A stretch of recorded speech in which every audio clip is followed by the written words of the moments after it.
یعنی کائنات کا بادشاہ جس نے آدم کی توبہ کو قبول کرا اسے حسین کہتے ہیں. بے شک اور حسین کے جس کے فرش عزا پر قید نہیں ہے کہ یہاں پر صرف شیعہ لوگ آ سکتے ہیں. اہل سنت بھی آتے ہیں, اہل شیعہ بھی آتے ہیں. اس فرش عزا پر جو بھی آیا کچھ نہ کچھ دے کر گیا, کچھ نہ کچھ دے کر گیا. یہ فرش عزا ایسی ہے ہمارے لیے کہ اگر انسان اس پر خلوص دل سے آ کر بیٹھے اور خدا کی بارگاہ میں دعا کرے پھر آ کے کہنے کی دعا قبول ہوئی ہے یا نہیں ہوئی ہے. تو حسین کہ جو دین کو بچانا چاہ رہا تھا, نماز کو بچانا چاہ رہا تھا, حج کو ہمارے لیے باقی رکھنا چاہ رہا تھا. کون حسین؟ کہ حسین کہ جس کے لیے نبی کریم نے فرمایا الحسن والحسین سیدہ شباب اہل الجنہ, حسن اور حسین جنت کے سردار ہیں. اب دیکھیں دو فرق ہیں. لعنت اللہ بھی کس کو کہتے ہیں کہ جو زمین پر جھگڑ و فساد پر بکرے. یزید کیا کر رہا تھا؟ چغل خوری کر رہا تھا, غیبت کر رہا تھا, نماز کو نماز نہیں سمجھتا تھا. یعنی ہر وہ شے انجام دیتا تھا جو خدا بند عالم نے قرآن مجید کے اندر منع کی ہے, اور ہر اس چیز کو کرتا تھا جس سے خدا نے روکا ہے. اما میں یہی تو بتانا چاہتا ہوں کہ جو زمین پر جھگڑ و فساد برپا کرے وہ لعنت اللہ تو ہو سکتا ہے, رضی اللہ نہیں.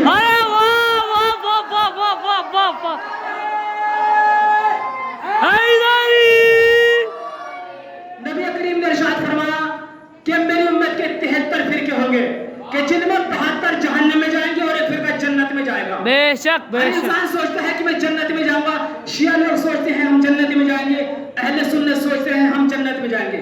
آخر پتہ کیسے لگے کہ کون جنت میں جائے گا اور کون جہنم میں جائے گا؟ پتہ کیسے لگے؟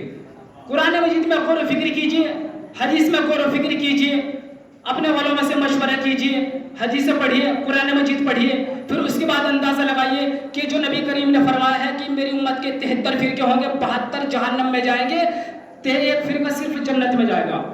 نماز وہ بھی پڑھتے ہیں, نماز ہم بھی پڑھتے ہیں, روزہ وہ بھی رکھتے ہیں, روزہ ہم بھی رکھتے ہیں, زکوٰۃ وہ بھی دیتے ہیں, زکوٰۃ ہم بھی دیتے ہیں, خمس وہ بھی ادا کرتے ہیں, خمس ہم بھی ادا کرتے ہیں, نہیں انیل منکر وہ بھی ادا کرتے ہیں, اور امر بالمعروف ہم بھی ادا کرتے ہیں. تو پھر پتہ کیسے لگے؟ نماز وہ بھی پڑھتے ہیں, ہم بھی پڑھتے ہیں, زکوٰۃ ہم بھی دیتے ہیں, صدقہ ہم بھی دیتے ہیں, وہ بھی دیتے ہیں, اور نبی کریم کہہ رہے ہیں کہ 72 فرقے جہنم میں جائے گا اور ایک فرقہ جنت میں جائے گا. تو اس کا مطلب کیا ہوگا؟ اب انسان کو چاہیے کہ وہ تحقیق کرے کہ کون سا فرقہ صحیح ہے, کون سا مذہب صحیح ہے. تب تک انسان مذہب اپنے اختیار نہ کرے تب تک اس کو یہ پتہ نہ لگ جائے حق کیا ہے اور باطل کیا ہے. نبی کریم نے فرمایا ہے, اہل سنت کی مشہور و معروف کتاب ہے ابن ماجہ میں, اس میں حدیث آپ پڑھی, اس میں تحریر کی ہے نبی کریم نے. کون نبی کریم؟ وہ نبی کریم کہ جو لوگوں کے لیے رحمت للعالمین بن کر آیا ہے. وہ لوگوں کے لیے ارشاد فرما رہا ہے کہ میری امت کے 72 فرقے جہنم میں جائیں گے اور ایک فرقہ جنت میں جائے گا. نماز وہ بھی ادا کر رہے ہیں, سب کچھ وہ بھی اعمال انجام دے رہے ہیں, سیم ٹو یو ہم بھی وہ انجام کر رہے ہیں. اب پتہ چلا کون جنت میں جائے گا کون جہنم میں جائے گا. جس کے دل میں ولایت علی ابن ابی طالب نہ ہو وہ جہنم میں جائے گا, اور جس کے دل میں ولایت علی ابن ابی طالب ہو جنت میں جائے گا. واہ واہ واہ واہ واہ واہ.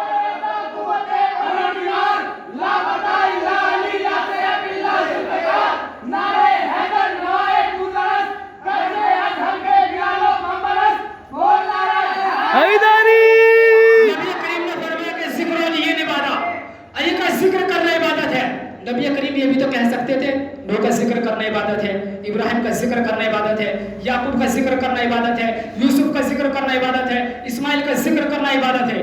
لیکن آخر نبی کریم نے یہ کیوں بتایا ہے کہ ذکر علی عبادت, علی کا ذکر کرنا عبادت ہے؟ شاید نبی کریم آواز دے کر نادان تو نہیں جانتا کہ میں نے اس لیے فرمایا ہے کہ ذکر علی عبادت, علی کا ذکر کرنا عبادت ہے, کہ جہاں علی کا ذکر ہوگا